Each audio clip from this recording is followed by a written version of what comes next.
인제 가면 언제 오나. 여러분 반갑습니다. 시촌입니다.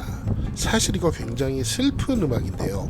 춘천 백이보충대로 입대를 한 군인들은 인제 지역으로 자대 배치를 받을까봐 굉장히 걱정을 많이 했습니다. 인제가 너무 오지기도 하고 집에서 너무 멀어진다는 걱정이었던 것 같습니다. 오늘은 바로 그 인제군에 나와 있습니다. 경매 물건을 보러 왔는데요. 어떻게 진행되고 있을까요? 감정가가 5억이 넘는데 현재 가격이 1억 2천입니다.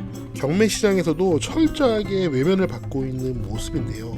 인구 감소와 지방 소멸로 부동산 소유자들의 피해도 크겠지만 부동산을 담보로 돈을 빌려준 채권자들의 피해도 이만저만이 아닙니다. 과연 경매 절차를 통해서 채권자들이 채권을 회수할 수 있을지 오늘은 좀 그 점을 살펴보려고 합니다.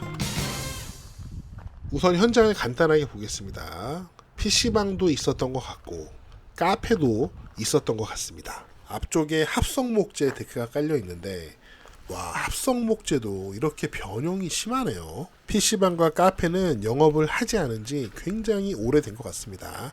현재는 비어있는 상태예요. 그 옆에는 만두집이 있는데요. 만두집도 아주 오랫동안 영업을 하지 않은 것 같습니다. PC방, 카페, 만두집 모두 아마도 젊은 군인들을 상대로 영업을 했던 장소인 것 같습니다. 만두집을 보니까 찜기하고 찜통 여기서 장사를 하던 사장님이 그냥 다 두고 떠나버렸습니다. 현재 문은 상가문도 그냥 열려있고 분위기가 썩 좋지 않습니다. 저도 역시 자영업자이기 때문에 이렇게 사업이 실패한 현장을 보면은 마음이 굉장히 안 좋아요. PC방, 카페, 만두집까지 모두 사업을 정리한 것을 보니까 군인 장병 소비자의 변화나 상권의 변화가 아주 급격하게 있었던 것 같습니다. 옆에 건물을 보니까 호실로 분리되어 있는 게 아마 숙소로 사용이 됐던 것 같습니다.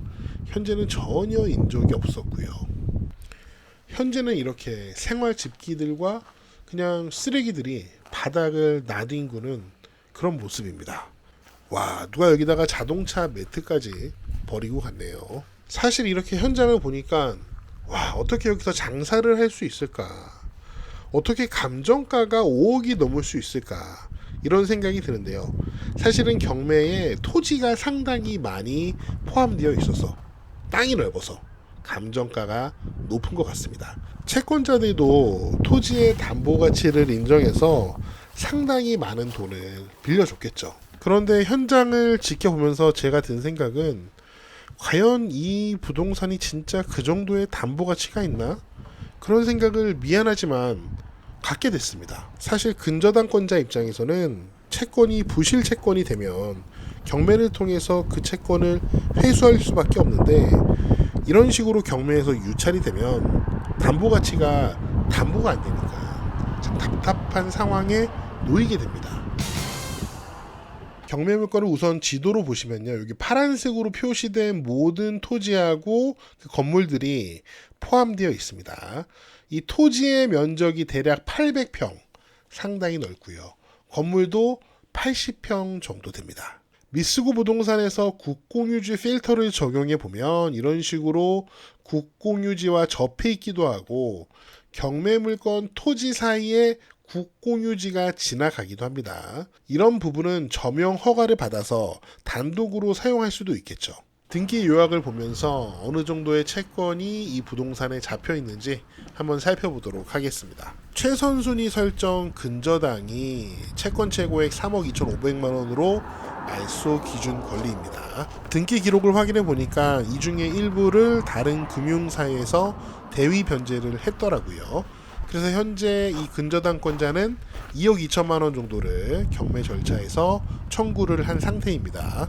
그 다음에 대부회사에서 1억 2천만 원짜리 근저당권을 가지고 있고요. 그 다음에 가압류 4천만 원, 가압류 7천만 원, 가압류 2억, 가압류 1천만 원이 잡혀 있습니다. 이거 다 합하면 채권액이 7억 7천만 원 정도 됩니다. 하지만 현재 여러 번 유찰되어서 최저가가 1억 2천만 원 정도밖에 되지 않기 때문에 최선순위 근저당권 설정자도 경매 과정을 통해서 채권을 모두 회수하지 못할 가능성이 굉장히 높습니다. 그럼 그 뒤에 있는 후순위 권리자들은 그냥 모두 하나도 배당을 받지 못하게 됩니다. 인구 감소와 지방 소멸로 인해 시골 부동산 가치가 하락하면서 그 부동산에 물려있는 채권자들도 채권 회수가 어려운 상황이 많이 발생하고 있습니다.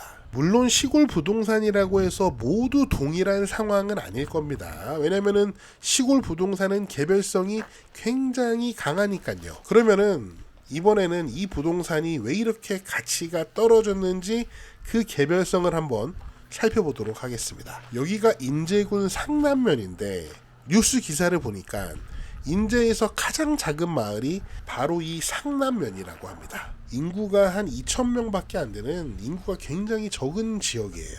그런데 대반전이 있습니다. 원래 인구가 1,500명 수준이었는데 2021년 갑자기 2,000명을 찍었습니다. 인구 감소는커녕 오히려 인구가 늘었어요. 그런데 왜 이 경매 물건이 있는 이 작은 상권은 폭삭 망해버린 걸까요? 상남면의 인구가 갑자기 확 늘어난 이유가 이 기사에 잘 나와 있습니다. 2021년 5월 달에 상남면에 있는 푸르미 아파트 432세대가 입주를 시작했다고 합니다. 저도 경매 물건 보러 가면서 이 아파트를 지나가면서 봤거든요. 엄청 고층 아파트가 있길래 와, 이 아파트 뭐야 하면서 저도 지나갔습니다. 지도로 보시면 경매 물건이 여기 남쪽에 있고요. 여기 북쪽에 상남면 시내가 있습니다. 그렇게 큰 면 소재지는 아니에요. 그런데 그 가운데 이렇게 큰 432세대 고층 아파트가 2021년부터 입주를 시작한 거예요. 여기 보시면은 초등학교도 있고 중학교도 있습니다. 이렇게 작은 면 소재지에 뉴스를 보니까 이 아파트가 군 주거시설이라고 되어 있네요. 인제가 최전방 지역이잖아요. 그러니까 군부대가 많습니다. 그래서 군인과 군인 가족들을 위해서 이렇게 아파트를 지은 것 같아요. 군인도 젊으니까 아이들 있잖아요. 초등학교, 중학교가 그래서 있는 것 같아요. 그리고 여기 굉장히 많은 사람들이 사니까 시골이지만 굉장히 강력한 상권이 생긴 것 같습니다. 그러니까 주변 부대에 있는 장병들도 휴가 나오면 집에 가겠지만 외출 나오면은 요 상남면 시내 가서 놀겠죠. 여기 상권이 좋으니까 시내에 나름 큰 아파트가 들어오고 상권이 확대되면서 기존에 장사하던 이런 곳에서는 상권이 그냥 쇠퇴해버리고 외출 나온 장병들도 찾지 않게 되니까 문을 닫아버리게 된 거죠. 사람들이 시골을 떠나서 도시로 많이 가기도 하는데 저는 시골 내에서도 이렇게 사람들이 좀 더 나은 곳으로 이동하는 현상이 더 심화될 것이라고 생각을 합니다. 굉장히 자연스러운 이동이에요. 인구가 감소하면서 주변의 인프라가 사라지고 사람들이 살기 어려워지면서 어쩔 수 없이 더 살기 좋은 동네로 떠날 수밖에 없는 거예요. 그래서 결국 이렇게 남겨진 지역은 채권자들의 담보 가치가 이 경매 사건처럼 엄청나게 하락하는 그런 경우가 발생을 하는 것 같습니다. 그런데 이런 시골의 상황에도 불구하고 저처럼 시촌처럼 시골에 내려와서 살고 싶은 분들 계시잖아요. 그런 분들은 제 생각에는